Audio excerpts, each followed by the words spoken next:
So I've been using the iPhone SE as sort of a primary device for the last few days now, and actually it's very impressive, especially in the battery life area. But it could always be just a little bit better or a little bit more convenient. One of the things that I love most about the Samsung Galaxy S series, like the S7, is wireless charging, but unfortunately Apple has never embraced it. So why don't we do it on our own?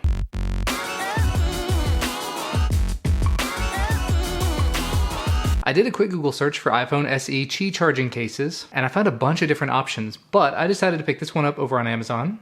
Yes, I paid for this. There's not really any branding to speak of on this. It does say the name Ossu on the back, and I'll have a link to where you can find it down below. But inside of the box, as you might expect, there's not much. You've got a little operation manual, gives you some tips for how to use it, tells you specifically do not dismantle this, and then the actual installation steps, just in case you don't know how to put a phone case on. And here's the actual case itself. I went with a silver one because it kind of matches my silver iPhone. You can tell they're almost identical. There's actually a sticker on the back here we'll go ahead and peel off. And then on the inside, you've got a little please unplug this before you remove the case, because there's a little floppy dongle here, a little lightning connector, and basically the installation process should be as simple as just stick it into the bumper case, which is not going to provide a huge amount of protection, but a little bit. And now that the case is on here, we simply take the lightning port and plug it in. Now our lightning port is covered, but everything else is still accessible. We still have access to the buttons and the switch here on the side, button on top, camera on the back, not the SIM card slot obviously. But the most important thing about this, the reason why it exists and the reason why it's here, here's a Qi charging pad, here's the phone.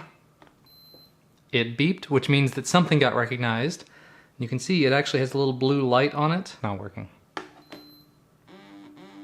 Hey, it works. I had to fiddle around with it. I had to actually pull the plug out and put it back in, but it now shows that it's charging. Get in there and get you a better angle. You can see 87% and charging. Turn it off and back on. It says 87% charged, and it is actually charging right now. So that's very nice. So I'm actually gonna give this a little bit of time, make sure that it does charge up the device appropriately, make sure it doesn't have any more problems, and I'll close things out. So I've left it alone for a little while. It was at 80 something, I think 87% earlier. We're now at 97%, just a short amount of time later. This is only 1 amp charging, so it's not gonna be going super duper fast. But the fact of the matter is I'm able to wirelessly charge, and it is actually taking the charge. So that looks good. I've tried it on a couple of different chargers, and it does appear to work appropriately on different Qi chargers. So far I'm very pleased with this purchase. It was about 15 bucks over on Amazon, 15 or 16, and I'll put a link down in the description to where you can pick one of these up if you have the iPhone 5, 5S, SE, any of these that are the same form factor. But there are also a bunch of other ones out there in case you don't like this design. So there's different colors, there's different styles. Realistically, I like this one because it looks an awful lot like the phone that I had anyway. But that's gonna be all for me for today. Like I said, there will be a link down below. Remember to leave a thumbs up if you like this video, subscribe to receive more, and we will see you again next time.